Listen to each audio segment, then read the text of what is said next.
আবেদন করে সেই আবেদনটি নির্বাচন কমিশন নানান অজুহাতে সেটাকে বাতিল করে দেয়। বাতিল করার এই সিদ্ধান্তের পরিপ্রেক্ষিতে গণসংহতি আন্দোলন উচ্চ আদালতে একটি রিট দায়ের করেন এবং সেই রিটের পরিপ্রেক্ষিতে 11 এপ্রিল 2019 উভয় পক্ষের শুনানি শেষে মহামান্য হাইকোর্ট বিভাগ সেই রিট মামলাটির রুল গণসংহতি আন্দোলনের পক্ষে নিষ্পত্তি করেন এবং নিষ্পত্তি করে 1 মাসের মধ্যে তাদেরকে রাজনৈতিক দল হিসেবে নিবন্ধন দেওয়ার জন্য নির্দেশনা প্রদান করেন।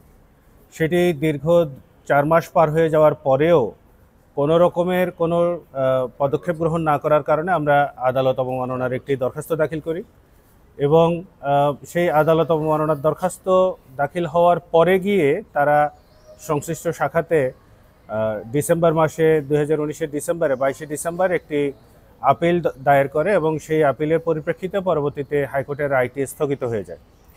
সেই আপিল তারা দীর্ঘ সময় শুনানি না করে অপেক্ষমান অবস্থায় রাখে এবং আমরা নানান রকমভাবে চেষ্টা করেছি এই আপিলটি দ্রুত শুনানি করার জন্য, কিন্তু বিভিন্ন কারণে সেই আপিল আসলে শুনানি করা সম্ভব হয়নি। সর্বশেষ আমরা এই আপিলের বিষয়টি দ্রুত শুনানির লক্ষ্যে আমরা একটি চেম্বার জজ আদালতে একটি দরখাস্ত দাখিল করি এবং সেই দরখাস্তের পরিপ্রেক্ষিতে 20 অক্টোবর আপিলটি শুনানির জন্য দিন ধার্য করা হয়। এরই মধ্যে আমরা জানতে পেরেছি যে নির্বাচন কমিশন, যিনি সদ্য বিদায়ী যিনি প্রধান কমিশনার এবং যে কমিশন, তারা নীতিগতভাবে সিদ্ধান্ত নিয়েছিলেন যেহেতু অন্যান্য অনেক রাজনৈতিক দল, নতুন রাজনৈতিক দল যাদের নিবন্ধন তারা দিয়ে দিয়েছেন, ফলে গণসংহতির আপিলটাও তারা আর পরিচালনা করবেন না, সেটি অফিসিয়ালি তাদের অনুমোদন দেওয়া হয়েছে। এরই পরিপ্রেক্ষিতে আমরা জানতে পেরেছি গতকালকে নির্বাচন কমিশন আপিল বিভাগের সংশ্লিষ্ট শাখায় একটি এফিডেভিট দাখিল করেছেন, যেখানে তারা তাদের সুস্পষ্ট মতামত ব্যক্ত করে বলেছেন যে তারা এই আপিল মামলাটি আর পরিচালনা করতে আগ্রহী নন। সেক্ষেত্রে 2019-এ হাইকোর্ট বিভাগ যে রায়টি দিয়েছিলেন সেই রায়ের পরিপ্রেক্ষিতে নির্বাচন কমিশন এখন গণসংহতি আন্দোলনকে রাজনৈতিক দল হিসেবে নিবন্ধন দেওয়ার ক্ষেত্রে আর কোনো রকমের আইনগত বাধা রইল না। এই বিষয়টি আপনাদের জ্ঞাতার্থে জানাচ্ছি।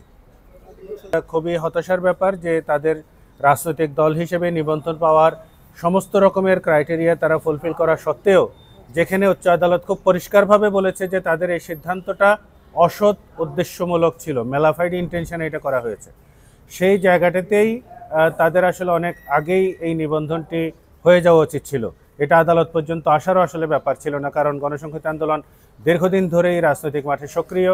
তারা বিভিন্ন আন্দোলনে যুগপৎভাবে অন্যান্য অনেক রাজনৈতিক দলের সাথেও তারা বড় রকমের ভূমিকা রেখে আসছে দীর্ঘ সময় ধরে। ফলে তাদের এই নির্বাচনের প্রতিদ্বন্দ্বিতা করার ক্ষেত্রে যাতে কোনো রকমের প্রতিবন্ধকতা না থাকে, সেজন্যই বরঞ্চ নির্বাচন কমিশনের উদ্যোগী হওয়া উচিত ছিল। এত বছর না পাওয়াটাই বরঞ্চ প্রচণ্ড বৈষম্যের তারা আসলে শিকার হয়েছে।